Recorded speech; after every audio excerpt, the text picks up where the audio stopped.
Well, ladies and gentlemen, I think it's time to start today's webinar. My name's Paul Sims. I'm speaking to you from home in London, and I am delighted, genuinely delighted that you could be here with me today. I think this is going to be a really exciting session, one that I've been really looking forward to for quite some time, actually.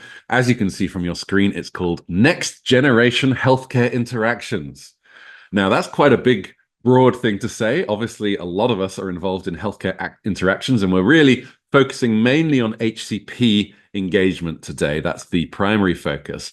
But as you can see from the little tagline that I've written underneath, harness compliant conversational AI agents and two-way interactions to enhance both HCP and internal team performance. Quite a mouthful, but as you can see, it actually gets quite specific there in the tagline. We are going to be talking about this new phenomenon of AI agents and avatars.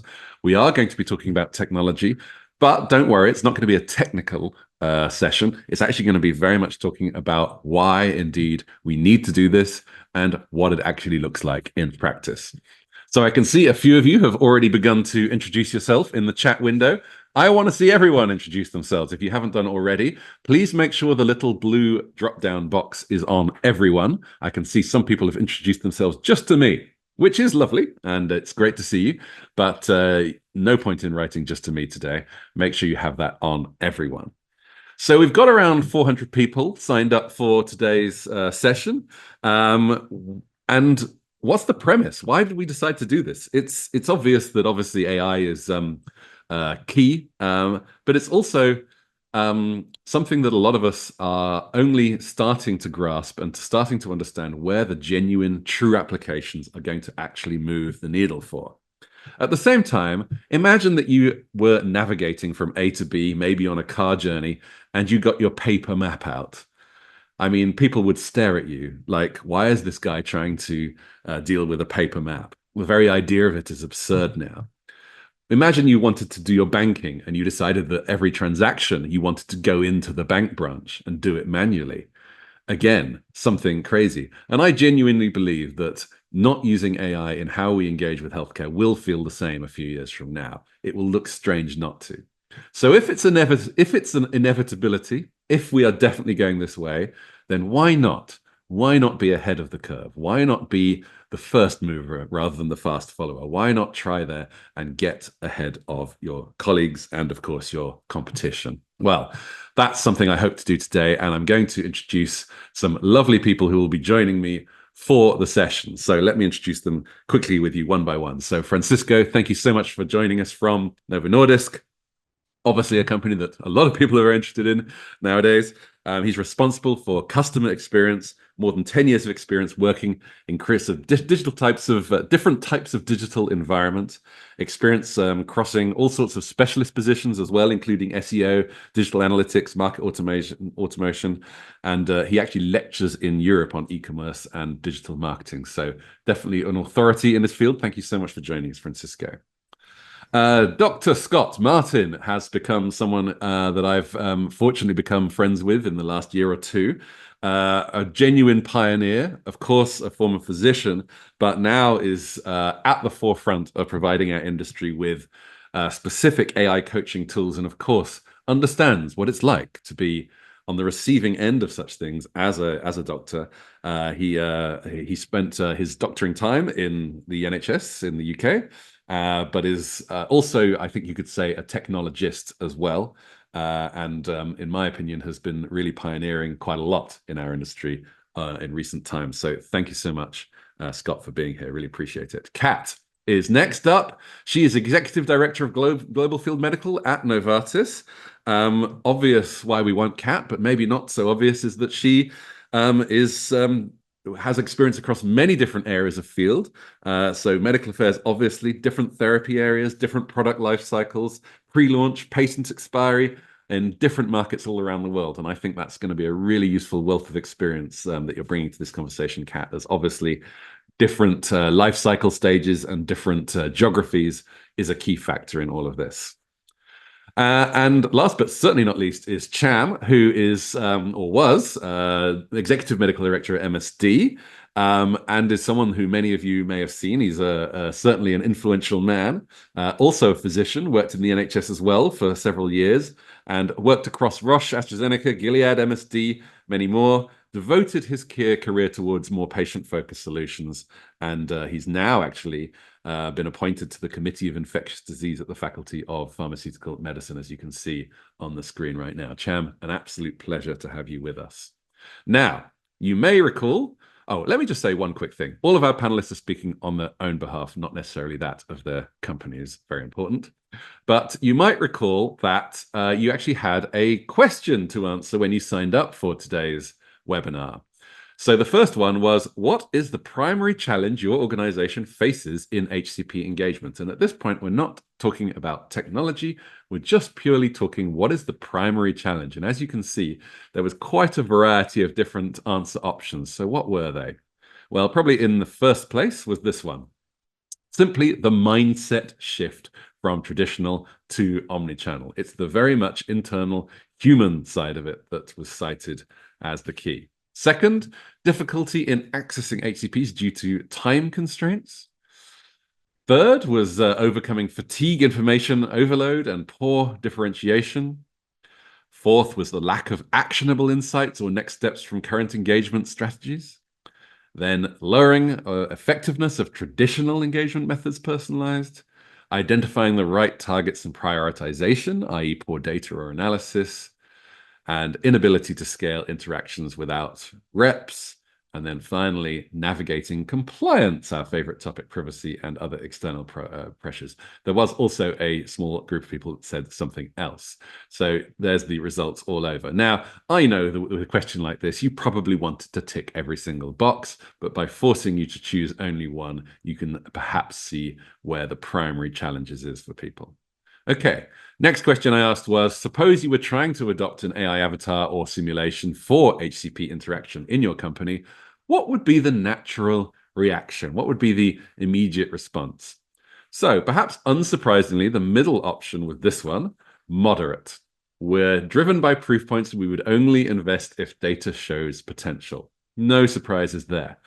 But the bit that I was perhaps heartened by was not so far behind comes positive. Nearly a third of people. We have an open-minded attitude to new technology and willing to experiment. My Lord, has the pharmaceutical industry finally turned a corner? Are we trying to be more experimental outside of R&D and willing to engage with some new options? I think that's very interesting. Perhaps a slightly biased crowd, obviously, on this webinar, but still, I think that's a very interesting result.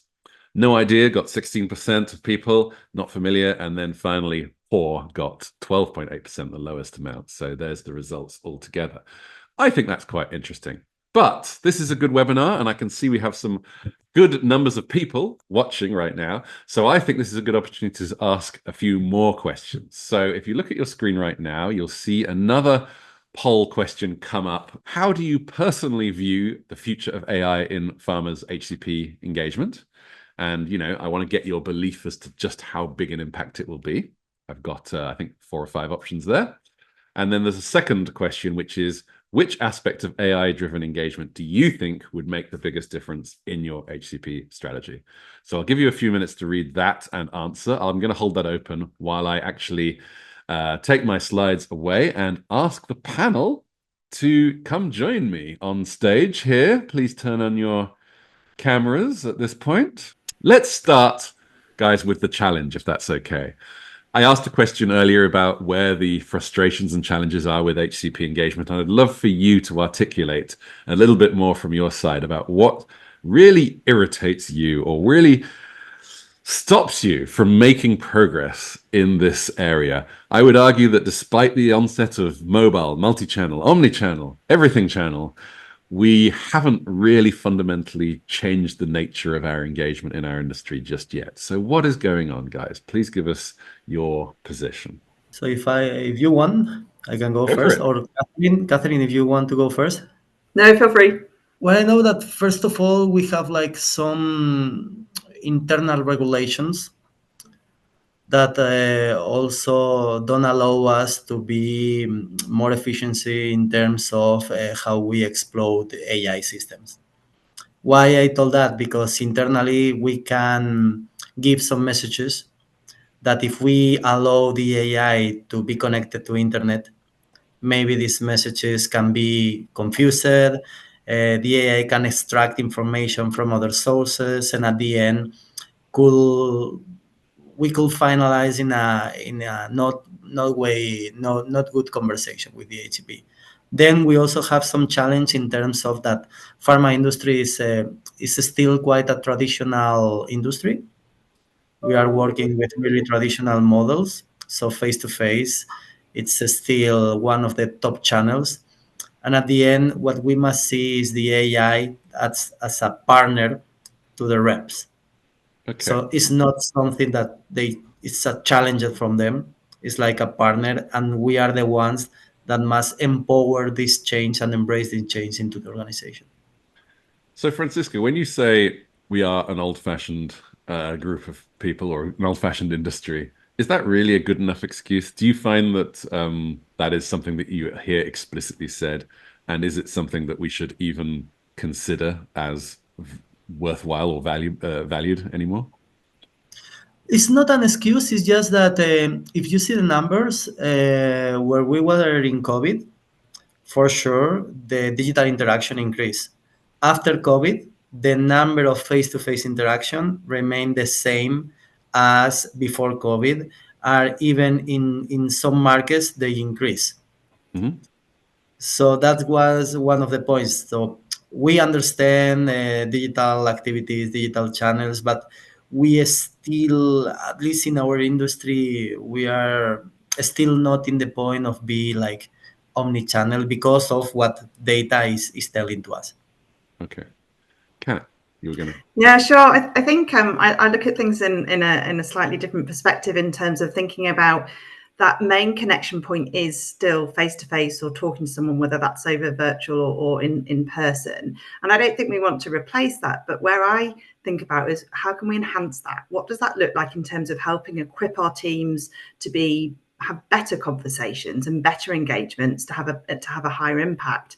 And this is really where I see some of the AI technology coming in terms of call preparation and having the information readily available, reducing the administrative tasks to allow our teams who we hire for the scientific credibility and their knowledge and their ability to engage to really focus on what matters. So I'm super excited around where the application of AI across all these different elements can really help grow our teams and grow our reach and impact with the HCPs, and where we can potentially allow avatars to step in where we might need support in terms of areas where perhaps we can't give support at the moment from a resourcing point of view, but particularly the preparation of our teams in terms of training and engagement in terms of learning how we kind of take the opportunity of having all this information at our fingertips. You know, the days are gone now where we need MSLs to know everything in their heads. It's not the kind of the way we're doing. If we look at how our kids are learning at school and things, it's very different. And I think that's what we need to embrace in terms of the excitement of where this could grow. Yeah, I definitely would agree with being resourceful over anything else. By the way, I would love to see you in the audience. Let's make this not just a one-way street of information. I want to hear your answer to this question as well. What is it that frustrates you about communication? But let's go to Cham, and then I'm going to close the poll. Well, Cham. yeah, no, just to build on what Catherine was saying there, I think it is looking ahead to what our vision of that interaction looks like. I mean, we have a very old-fashioned, going to Francesco's comment, mode of viewing our HCPs, right? So that even the term KOL, key opinion leaders, comes back from the 1940s when Pfizer observed the US elections and created that, right? And we've had this sort of, I suppose, decades of just messaging our HCPs, both initially, obviously, from a sales perspective, but also from a medical perspective. And we need to offer partnership and collaboration. And to do that, as Catherine said, you need to allow the MSL to focus on what their expertise is and take away some of the transactional things that we currently do with HCPs, right? Because that can be afforded by an avatar and an AI based solution. And therefore the productivity of the MSL also increases, in my opinion, from that perspective, because it allows them to be at many places at once, which is, the panacea of all of us, right? So giving us the extra time to be able to engage with our HCPs and provide productivity, I think, in my opinion, that they don't get. And I think in the longer term, we have to listen to what our customers, our HCPs are saying to us, which is, they are short of time, right? And I was interested to see the results of that, the survey, which weren't a surprise, I think, in any of our opinions, where they are pushed for time, and they're pushed for time before COVID, right? And more importantly, when they have an interaction with us, they want something that helps them with their patients, that is on their mind at the time regarding their care. And I think for us, we need to sort of stop competing with ourselves in terms of just getting the technology out there, but focus on that content and maximizing what AI and avatars can offer us in terms of that interaction. Mm. When you said that we need to get rid of transactional stuff, Cham, what did you mean there? There are, I mean, Catherine, Francesco will also know about this, and there's a myriad of questions our MSLs will get, both from internal colleagues and also the HCPs, that really, could be handled by a solution that has that data. And I'm trying to think of sort of so. For example, one of the bugbears I had at one organisation is we'd always get asked about temperature transgressions, right? It's about one of our products, right? So it was very important. It was cold chain, and the amount of times the MSLs, said, I get involved in this, it takes up my time, and these are the questions I'm getting, and obviously we would refer them to medical information, but then the HCP wasn't getting the information they wanted, right? But that is a solution where an AI with an avatar that is also cloud-based solution would allow a HCP just to go there, know they'll get the answer, and also have confidence they're getting a credible answer, from that perspective, without having to disturb the MSL, who can then focus more on, importantly, on therapy options and so forth. Yeah. Okay. I'm going to close this poll and share the results. Hopefully they'll arrive on your screen in just a second. You can see that there's been a very clear winner to the first question. How do you personally view the future of AI in HCP's engagement? And again, perhaps a biased crowd, but 2/3 of you saying will redefine engagement. But a significant minority, 21%, AI will only play a restricted role, as trust and authenticity require human connection. So I'd be interested in any reaction to that. And what aspect of AI-driven engagement do you think will make the biggest difference? Enabling deeper data-driven insights into HCP needs and preferences, which again was actually a surprise. That's a surprising answer for me. That got over 2/5 of the vote. It wasn't actually the insights and the data gathering side of things that I thought was going to win that. I thought it was going to be much more about the scalability. Personalization gets a third. Everyone loves a bit of personalization. Very few of us have actually achieved it. It's for Merriman, who's been the holy grail even before the pandemic. So perhaps no surprise on that one. But I'm surprised the scalability one didn't get such a high answer. So interesting thoughts there. Any reaction, panel, to that before we move on to a different topic? I think it identifies a wish for us to have a better understanding of our HCPs in terms of those deeper analysis and the insights. And currently, that can be very sporadic in the type of data we collect or consistently manage to analyze. So I think it's an interesting whether AI is definitely the solution or not, but I think it certainly shows a desire to have further information. And then the question to me is like, well, why would we want that information? And that again comes down to focus and really putting our effort into an area that can have the maximum impact, which ultimately helps more patients. So it's really this kind of understanding, as we all have in any company that we work in, we'll always have limited resources. Where should we best spend our time to have the biggest impact and interaction with our HCPs? Yeah. And Kat, just sticking with you for a second, when I introduced you, I talked about your diversity of experiences across different parts of the pipeline, different geographies, different therapy areas. Just while we're on this sort of focus of frustrations and challenges, how much of those things, I mean, obviously all of them, but how much is that a factor? And where has been the greatest frustration for you, either geographically or on another dimension?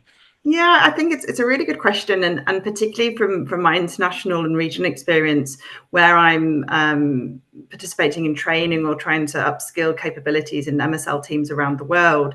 The language barrier is a massive one in terms of, typically we have our primary language as English in the industry, and then it's how do you get the MSLs who to practice in their local language, or the materials that we have, or the resources or training, because obviously day to day they're talking in their local language. So there's this really disconnect really in terms of the reality and the applicability of what we do. So that was always a frustration point from the countries in terms of the value that we can provide as either above country model, whether it be regional, international, global, or whatever. I think that's really a piece where there's new technology, both in Avatar and other areas. The language translation and the immediacy of it is really something that is going to really change how we do things for our teams, and really solve a very strong pain point that we hear. Yeah. Okay, well, I'm interested in any other final reaction before I move on, but I'm also going to launch another poll question, which is kind of related to this discussion as well. And this one is called barriers. So again, it's a two-part question. And what we're trying to do here is find out where the obstacles are for you. What are the biggest barriers to adopting AI-driven solutions in general, not necessarily avatars or what we're focusing on today, in the first question. And then in the second question, if you do, what are your biggest concerns? So have a look at that.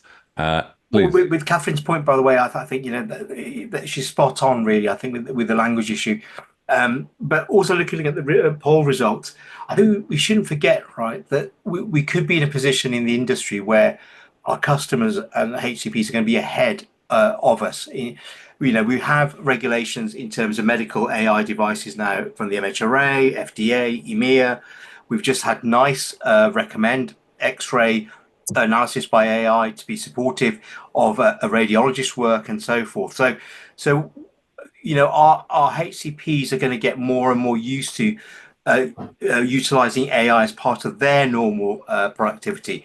And if we look like we're still trying to force e-medicine on them, that's yesterday's news, right? And more important, I think the fact that it is being regulated so quickly, you can look at it with the pros and cons of that, I think is ultimately, though, adds to the confidence in utilizing AI solutions for clinical care. And I think that is the most important thing that we need to. So I think AI, unlike some of the other omni-channel solutions we've had in the past, will have a greater credibility with HCPs going forward.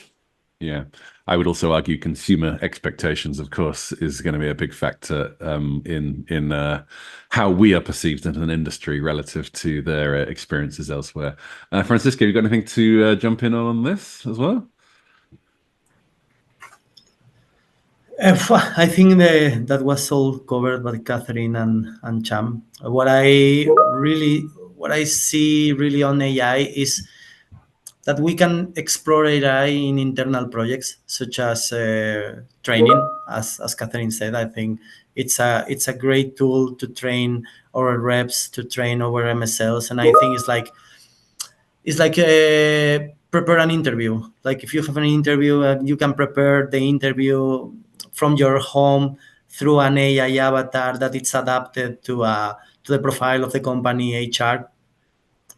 It's great. So that's the same for our company. If you can create an archetype with AI about what is your most common HCP on your target list, maybe you can use this internally to offer this kind of value to your sales force and also to the MSLs. Yeah. Okay. Fantastic. I'm going to end this poll, and thank you very much for everyone who answered that.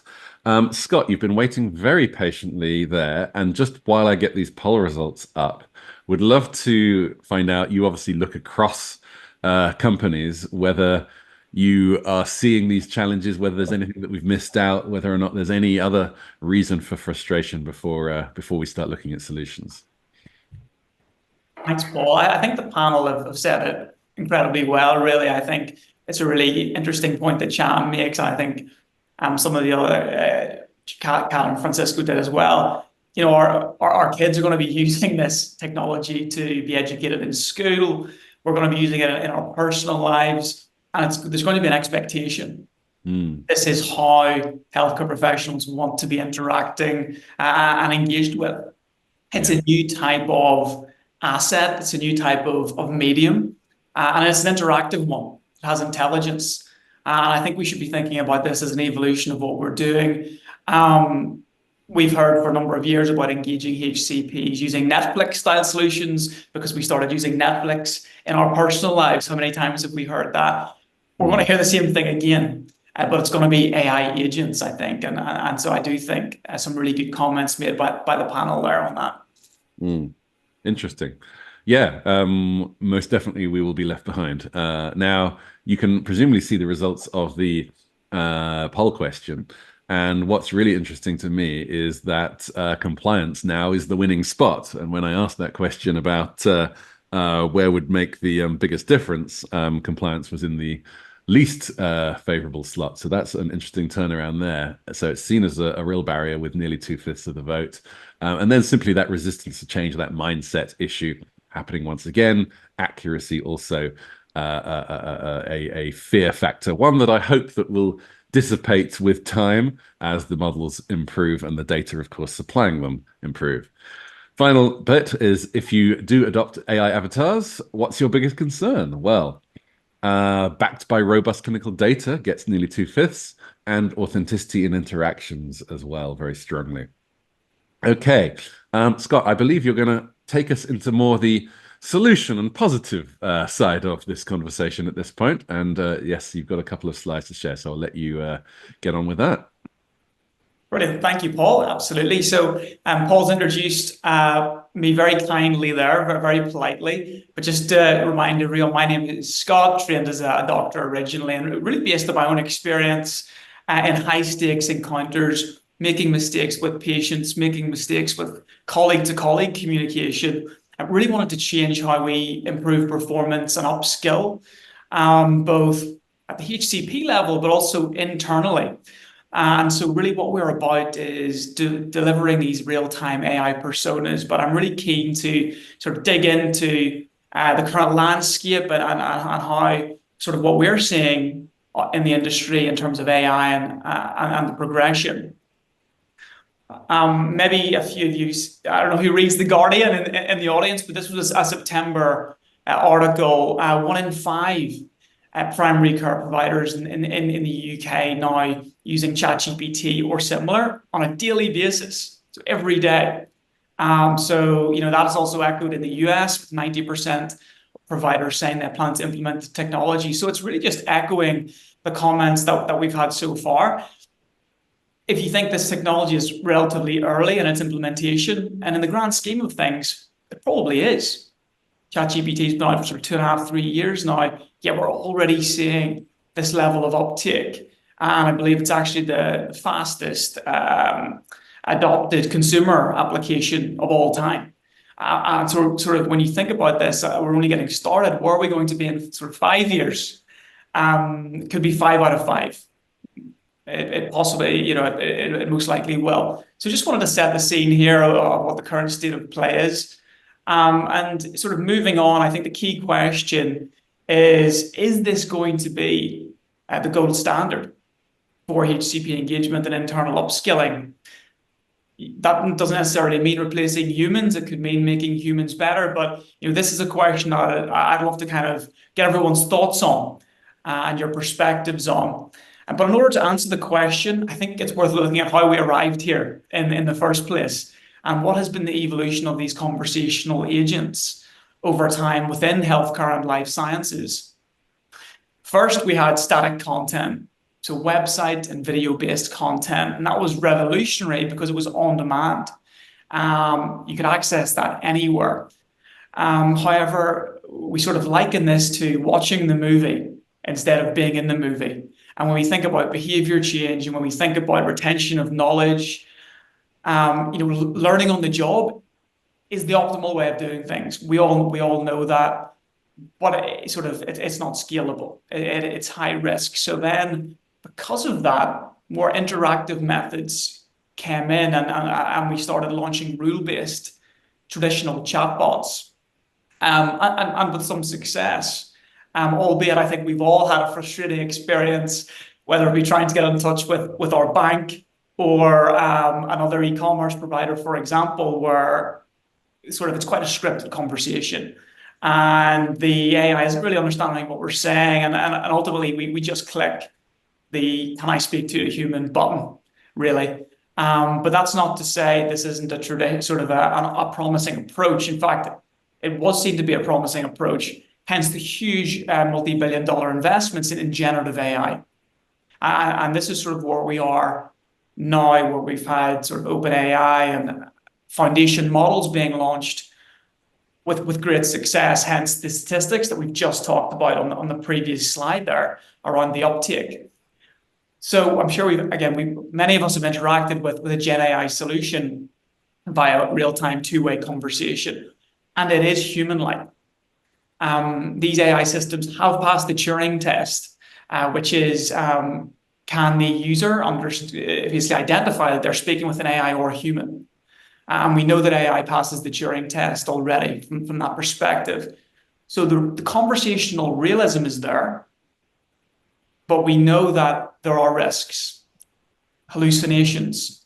The AI can be confidently wrong. I think Francisco mentioned a really interesting comment around being connected to the internet, sort of pulling sources from various different places and potentially inaccuracies and contradictory information. So where does this leave us now when we've got this really powerful tool, but there are these risks making this not usable, really, in life sciences today?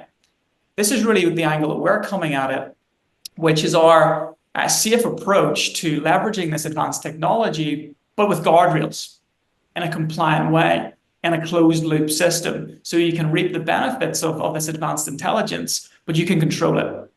It's all about that control. It's about, how can you enable that knowledge and that intelligence to be derived from material that you've approved, right? Which is obviously critical in this highly regulated environment that is healthcare and life sciences. How can we have a human in the loop oversight over the ongoing improvement of the AI system? Challenges that we really do focus on at Recourse AI, and challenges that we've solved, and that has really resulted in some really interesting use cases that we'd love to share with you today. And I'll start off on the left, which is an AI expert for external HCP engagement. So this could be a digital twin of a real key opinion leader, of a real doctor, with their permission, of course. It could be an AI member of your field team. But regardless of the persona, the aim is to enable these real-time two-way conversations 24/7 that are adaptive, personalized, available in any language for HCPs. Could even be a virtual patient. We know it's not easy, of course, to understand the patient's perspective. So can you enable that? Can you bring the patient into the discussion? Or it could be on the right, where we're improving our human capabilities. Can we use AI to make our humans, give our humans superpowers? Can we allow a safe environment for internal teams to simulate any conversation across any archetype on demand with highly realistic avatars, again, in any language, whether you're an MSL or a member of the field team? And what's more, can AI act as a mentor and a coach, actually providing real-time feedback to all field teams on their performance and on their interactions? And this is what we believe sort of the future is, really making humans better, ultimately enhancing performance at scale, and providing leading interactions. I'm going to stop there, Paul, and hand back over to you. Really keen to hear feedback. Thank you for throwing in some very interesting use cases. And Scott, you actually reminded me of when we first started chatting about this webinar a few weeks ago. And you said as the sort of parting comment, I think I might try and turn Paul Sims into an avatar. And my first thought was, The world does not need more Paul Sims. I'm basically ubiquitous already. But my second thought was, what does the Paul Sims that's not part of Paul Sims become? Is that someone that I should be worried about? So I'm going to lose control of my identity, or something I should be happy about? The unreal Paul Sims could be, of course, far more intelligent than the real life one without too much effort. So, what is the in practice, what is the natural reaction? You say that the avatar can be an internal field member, it can be an external KOL. In practice, what's that sort of psychological decision making actually like? I'm really interested in your view as someone who's done this a few times. First comment, the offer still stands, Paul. Whatever you want to do. Well, maybe I'll put a vote to that one on the next. But anyway. No, I mean, it's a really good question. I mean, I think taking a really bird's eye view on it, in this world of artificial intelligence, how do we as humans maintain relevance? We over the coming decades, we will all strive to try and maintain relevance in this age of AI, where it may well be smarter than us from a reasoning perspective. And the answer is actually working in partnership with the AIs, contributing and developing our own AI personas that we have full control over, that can be in places that we can't. So, allowing us to extend our own reach as humans, and whatever we're good at, whatever we're specialists in, exposing the world at a global level to those skill sets that we have. So at a practical level, we've had great feedback actually from the medical community in terms of building out their own AIs. I'm not sure if anyone in the audience was at ESMO this year. You may well have seen one of our digital AI KOLs there. But I think it's certainly an interesting question. It's the right question, Paul. I think it's about bringing people along on the journey. Yeah. And just one more quick one from me. How easy has it been? So people who are interested in this, to talk to you, full of enthusiasm, they tick every green box. We already asked people about what their barriers are. In reality, how easy it is to go from enthusiasm to reality if somebody is indeed wanting to embrace it. Is it genuinely a big headache? Is it, something that people can actually achieve within a period of time that is sensible? Yeah, in terms of configuring an AI persona, if you like, it's a very streamlined process at this point. We can turn that around in as little as a few weeks. So I think it is getting more and more streamlined. Hope that answers your question, Paul. What about the internal adoption? So, the pull from Pfizer, just picking that randomly. How easy does the keen pull from Pfizer actually get to put this into practice? How many internal hurdles is common that you see people having to jump through? Yeah, maybe I'll hand over to the panel on that one. Okay. All right. Okay. Well, yeah, I have a better answer. Okay. Well, panel, feel free to answer that. And also just any reaction to what Scott said in general over the last few minutes would be really interesting. Well, if I could jump in. One quick thing is Scott also offered to turn me into an avatar, and my wife actually thinks that's a great idea because she'll get more sense out of the avatar than me. But hidden advantages. Yeah, I think Paul said something there which is very important, which is I think it increases your reach. I think in all of the conversations I've had with Scott and discussing this, I think what we have always looked at is augmenting the work of our MSLs and supporting them, as opposed to replacing anyone or replacing anything. I think it's up to all of us to identify where the technology is best suited to support, right? Because it's not going to be a panacea sort of solution for everything that our MSLs or field teams or medical advisors do, right? I think the biggest hurdle, though, is then how is the technology viewed? And I think that is the issue where we've discussed omnichannel on this webinar and other things, but this technology is not another omnichannel solution, right? And then if we talk about AI, we're talking really about natural sort of tech sort of understanding, but there's at least 6 or 7 different disciplines of AI, right? Machine learning is something different, and so therefore I think we have to really understand the technology ourselves in the first instance, and then understand how we're going to apply it to our daily working life. But for me, I mean, from a personal perspective, I now have conversations with Copilot whilst I'm doing the evening meal, right? And it sort of, I stop myself and think I'm actually just generally having a full conversation, right, without, as if it was a friend on the phone or whatever. And I think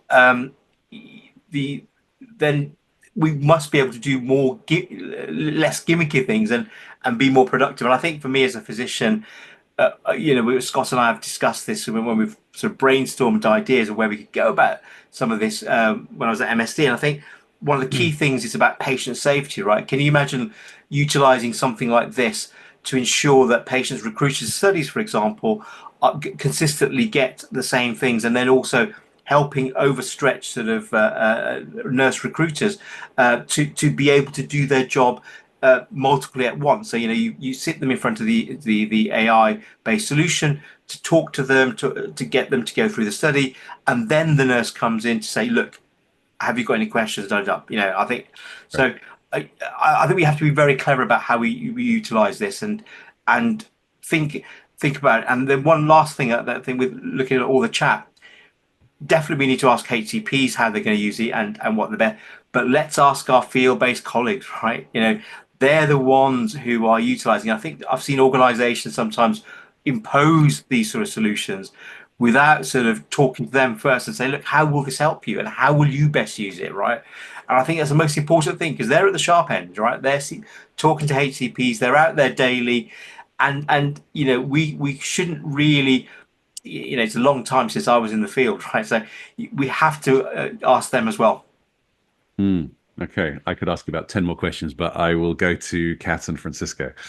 Yeah, perhaps I'll jump in there. I think it's a really good point around, I think it's about the augmentation of helping our interactions be better, be more effective, and really thinking about what the problem to solve is. What are we actually trying to, have we got a problem with resourcing, so we want to add reach, and having, as you say, and I love the example about the clinical trials, because again, one of the things we talk about in training is consistency. So how do we make sure that people all have the same information and can communicate and understand in a different way? And if they don't understand, they can re-ask the question, right? So we've talked about when the challenges in training, in terms of, as a global organization, you might want to deliver a training, but countries have different launch timelines, right? So they might actually need the training at different time points, and then you're having to repeat the training, and it's different areas of perhaps different information and different people. And I think the other part that really excites me in terms of both for interactions with HCPs directly or training teams is the data analytics that you can get from it. So you can understand from the data, where are the questions coming? I thought there'd be loads of questions about efficacy, but they're all about safety. Or, this is a particular area, and you can get transcripts of all the questions that are answered, obviously aggregated and not with identical people, but in terms of understanding how we use data to then, it's all about making better decisions about the resources that we have to have bigger impact. So if we know that there's lots of questions or challenges in a particular area, perhaps we actually need to then invest in more medical education about a particular area in general, and that might translate to different medical affairs activities like symposia or med ed activities. So there's this really I think wonderful opportunity in terms of the data that we can have that can help us make better decisions, that from a medical point of view, we've not really had that in a consistent way before. So I think those capabilities, and we're talking about the opportunities with language, with accessibility, etc. But I really love the data analytics behind it, which again gives us this extra layer of like, okay, well, what are we going to do now? What does that mean? And sometimes that might mean, in terms of the augmentation, then more human focus on that particular area that allows the avatar to step in somewhere else. So I think that for me is also a really interesting part of the evolution of how we use this, and again, something that we've not been able to do before necessarily. Yeah. Really interesting points there, Kat. And both you and Cham mentioned the mixed modal and the multiple different situations that this technology can be useful for. And it turns out that is what I've got a question for the audience prepared for as well. So you'll see another poll coming up on your screen in just a second. But have a look at that. And Francisco, I really want to hear from you too.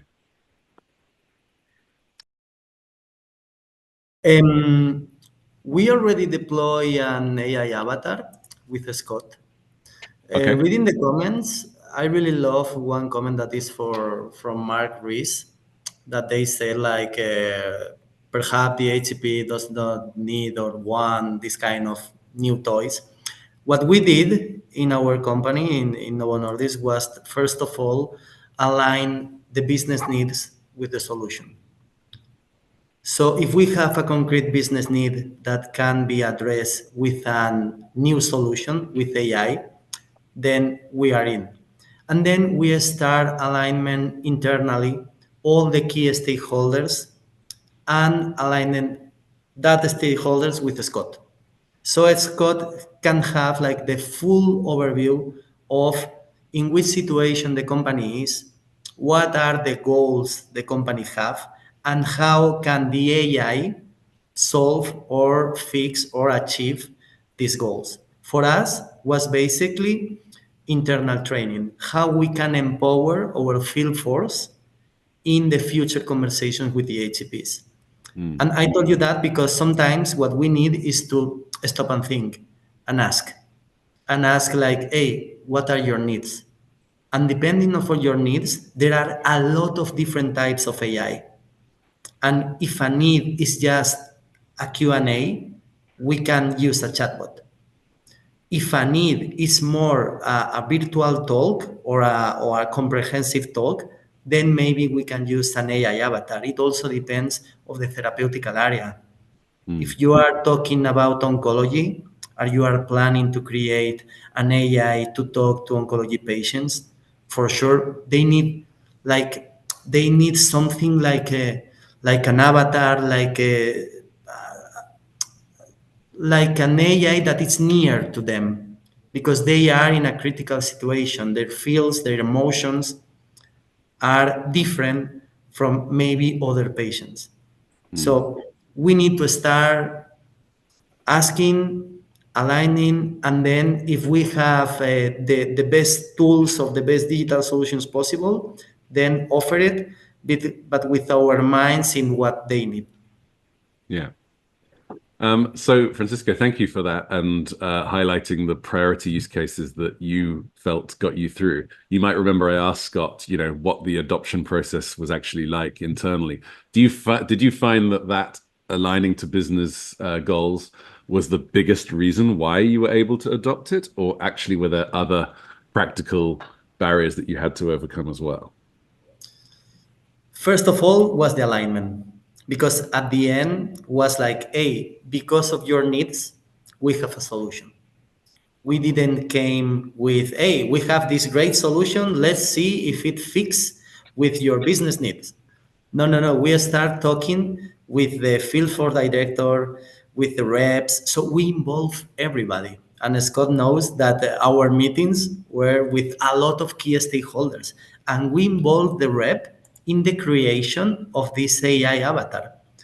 Right. So we validate the transcriptions of the avatar with the reps, so they can feel that we are creating something that it fulfill their needs. So for me, it was really, really important, and I must highlight that was great to have Scott in this journey. Yeah, and very much echoing what Cham said, involve the field force in the decisions as well. Okay, this is really interesting. I'm loving the practical and existential nature of the conversation here. I'm going to end the poll. Thank you to everyone who answered that, and I want to see if I can get the results. So the first one right now, what would you prefer to see AI avatars positioned, or how would you prefer to see AI avatars positioned? Quite a variety there. A third of people saying a flexible solution that adapts to evolving industry and HCP needs. So almost something that's available as and when you need it. A quarter of people saying a supplemental tool. So the other options getting less traction there. Which aspect of using an AI avatar do you see as most beneficial? So again, expanding that reach, going beyond the self, and indeed helping there, but still significant amounts on the others as well, with the exception of compliance, which got 0% on this one. Very interesting, the up and down nature of the compliance question today. Very interesting. Okay, we have only got 8 minutes of today's session left. I want to make sure that the audience, thank you so much, by the way, to those of you who are contributing on the chat. It's really good that we're hearing from you as well, not just those on the panel. Definitely want to get to one of those 2 comments. But before I do that, I want to hear from the audience on just, making this stick, actually integrating this into our existing workflows, integrating this into existing business plans, what we can do with those data insights, just ways in which we can make this more valuable than it obviously is on the face of it. Any other thoughts or comments from the panel on how we sustain this kind of technology, make sure it's not a flash in the pan, a one-off, and actually drive as much as possible out of it going forward? More thoughts. Perhaps I'll jump in here. I think, when we talk about innovation and anything, it's always the change management journey. And for a lot of people, that sustainability part is a really important driver of the buy-in part. So understanding the business needs, and I think Francesco gave a really good example, is that if there's a really clear value proposition and a problem that's been solved, that inevitably gets people into wanting to be part of it. And actually also, I think sometimes these opportunities are a little bit out of our scope of understanding what it looks like. And certainly I experience, and I know people who've looked at it, is that once you see things like the avatar in play, or see the power of AI or any of these applications, you sometimes have a bit of an aha moment where you go, oh, that's what it can do. And I don't understand the technology behind it, but I see the potential. And it's helping trying to see the organization to see that value. And sometimes there isn't necessarily a problem that you're solving that people recognize, but the opportunity and the ability to have a bigger impact, and we keep coming back to impact, has such a powerful message that I think that needs to. But the reality is, particularly in big pharma companies, of course, is that change is sometimes slower than we would like. So that's where we have to really push the boundaries, but also look outside our own company and across the industries to leverage the knowledge and the learnings that other people have had to kind of help us up that learning curve more quickly, and hopefully move people along that change management process a little bit quicker than we would like. And what about the comment that Kevin wrote about 5 minutes ago, saying, assuming this gets implemented, the success is about aligning it with the HCP needs. Otherwise, the human will quickly detect the AI company-centered motive. I'm really interested to know, Kat, please feel free to comment on that. But I'm also really interested to hear if, in Scott's experience, that is something, is the HCP naturally skeptical the moment this technology jumps into their screen, and therefore, as Kevin's arguing, this is not a replacement; it's only a complement. And I'm interested in whether you agree. Yeah, I'm really keen to hear the thoughts from the panel on that. I think it needs to be a value add to the HCP, sort of regardless of the content, that it needs to be valuable for them. And I think if you look at ChatGPT, part of the skepticism at the moment is we can't rely on the responses, right? As HCPs, we don't know where they're being generated from, that they're not referenced.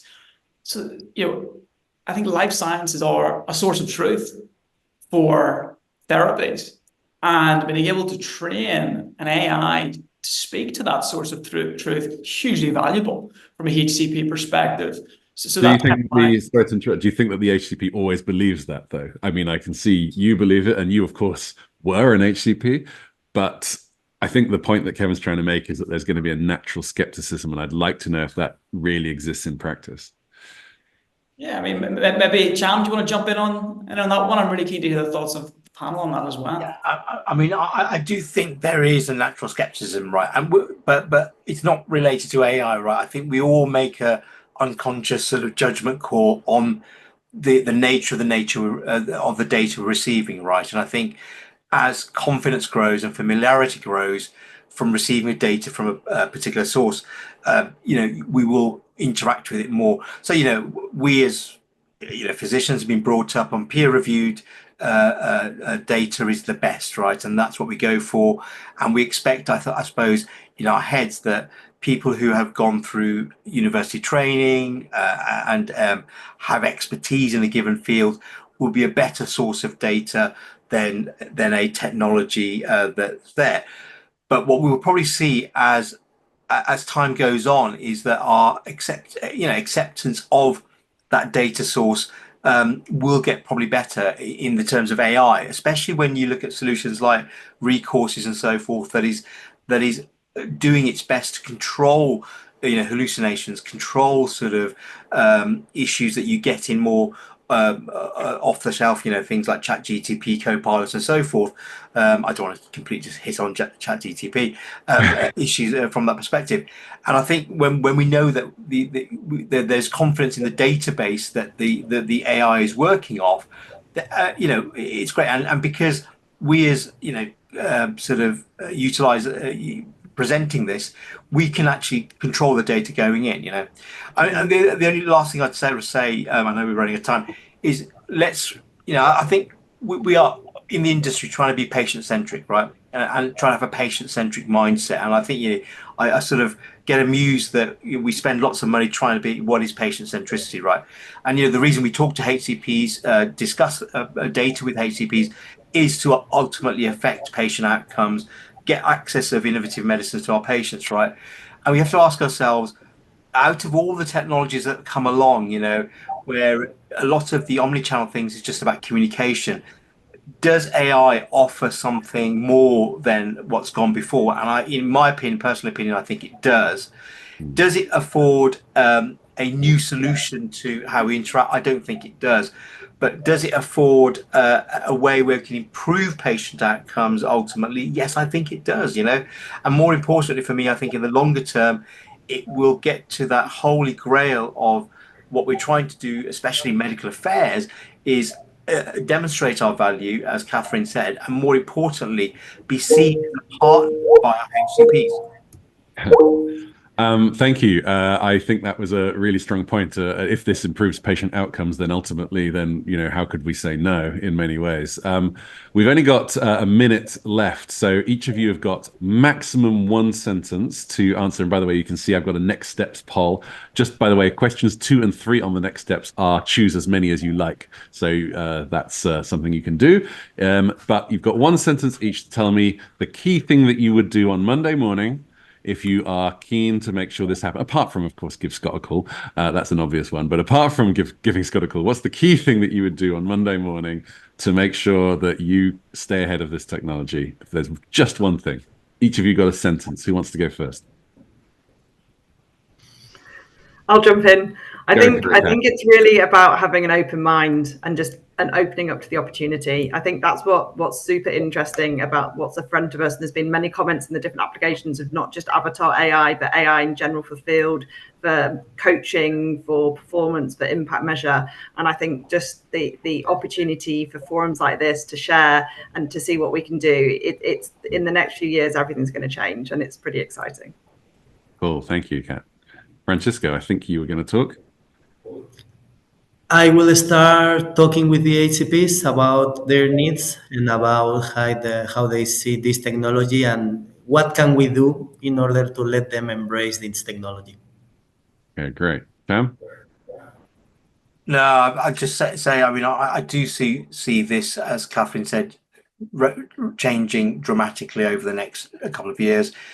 I think we owe it to learn more about AI as an industry and its applications and how it can, because we were not talking about simply sort of just giving data to HCPs. In my opinion, this can improve patient outcomes at the end of the day. Amazing. Scott, very quickly, you've got the final word. Yeah, other than give me a call, obviously, Paul is my number. No, I'm joking. What I would say is I would echo the comments there, but really, crucially, speaking with the end users, speaking with the HCPs and the field teams, understanding what would make their lives better. Amazing. Okay, so start with the people who would be in front of it. Thank you so much, panel. I really appreciate your energy, ideas, enthusiasm, positivity. Even though I started the first half of this conversation on the frustrations, we most definitely got to some real direction as the conversation went on, and I'm massively grateful. Also really grateful to those in the audience who chose to be part of the conversation. Some really interesting insights shared there too, both in the polls and the comments. Guys, you're already a minute or two late for your next meeting. I won't keep you any later. Thank you so much for being part of this. Also for answering that final poll. We'll have a look at what we can do to follow up with this conversation as well. Clearly a lot of enthusiasm around it. Until next time, I will see you very soon. And by the way, yes, I am real for those of you who are asking, as is everyone on this panel, at least for now. Anyway, thanks so much, guys. See you soon.